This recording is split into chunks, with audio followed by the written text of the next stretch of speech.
Hello everyone, my name is Johan Manuel A. Miranda, and I will be going to discussing two types of defective contracts, namely rescissible contracts and voidable contracts. I will also touch upon the subjects of rescission of obligation as well as ratification. First, what are rescissible contracts? Rescissible contracts are contracts that are validly agreed upon because all essential elements exist, such as object, cause, and consent. Therefore, legally effective but are defective due to lesion, or otherwise known as economic damage, or when the price is inadequate or unjust. In the cases established by law, the action of rescission can be granted by the court so that in the interest of equity to the injured party or to a third party. So since I mentioned rescission, let me further discuss what rescission is.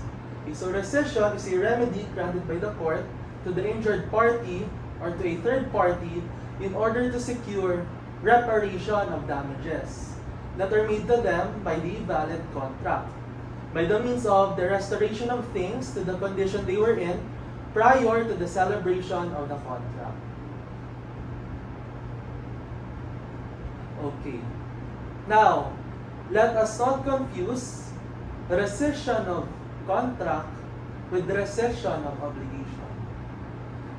Rescissible contract is under Article 1381 of the Civil Code of the Philippines, and the rescission of obligation is under Article 1191 of the same Civil Code of the Philippines. Now, what is the difference? There are four, and my mnemonic there is Parental Guidance, Enchanted Kingdom. First, letter P. Persons. So under Article 1381 of the Civil Code of the Philippines, either the injured party or a third person or a third party is able to call for the action of rescission to court. For areas in Article 1191, there is only one person who can bring the action to court, and that is the injured party. So Article 1191, rescission of obligation, and the first one, Article 1381, is the rescissible contract. Okay. Second,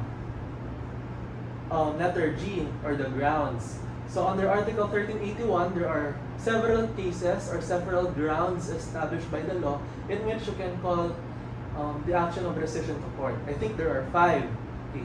The first one is that a thing is being sold for 1/4 less than its original value.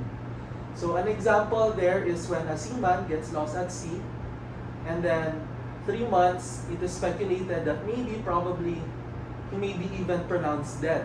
So his wife / now widow sells his Lamborghini for 1/4 less than its original value. So when the seaman comes back by a miracle, he can actually call for the action of rescission to the court so that he can get his Lamborghini back. If not, maybe he has an authorized lawyer, or maybe even his mother can get the Lamborghini back by the action of rescission. For areas under Article 1191, there's only one ground to call for the action of rescission of obligation. And that is a substantial breach of obligation. Take note of the word substantial. It must not be a minor thing or a minor breach. It has to be substantial, so much so that it affects everything on how the business or the contract goes. Okay. Third, letter E, or the extension. So under Article 1381, there may not be an extension for the period of performance. But under Article 1191, which is rescission of obligation, the court can actually grant a reasonable extension for the period of performance.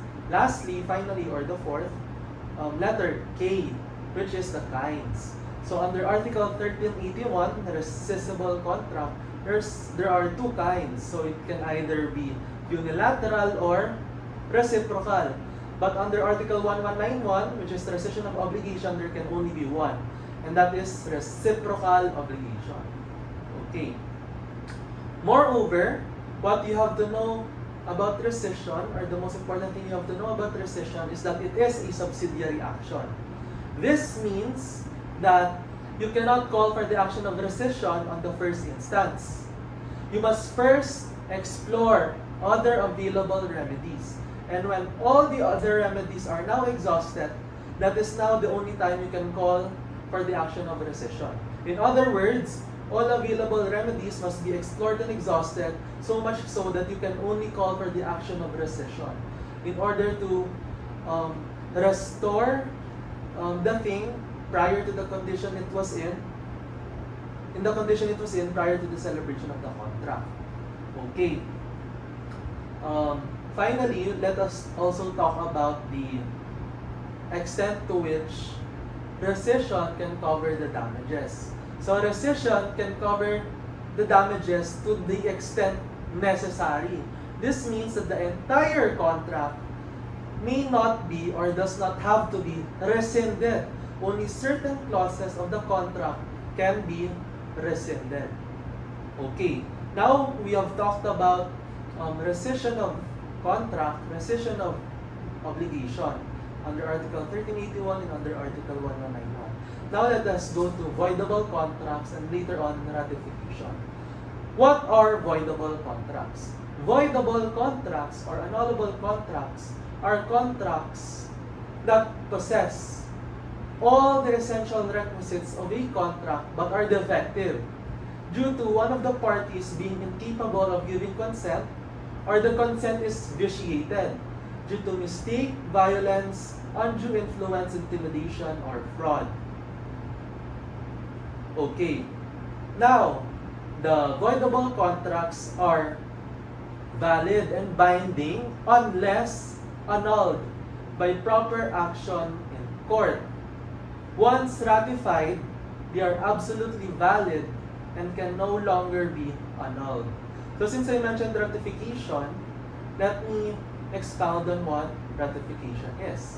Okay, in my own words, despite knowing that there are defects in your contract, you still choose to adopt, approve, pursue, or continue with your contract.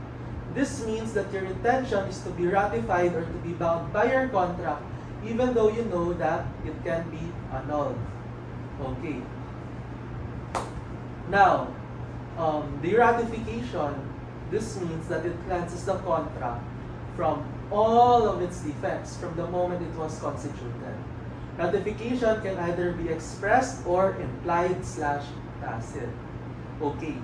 Now we are done talking about rescissible contract, rescission of obligation, voidable contract, and ratification. In the next video, I'm going to talk about unenforceable contracts and void contracts.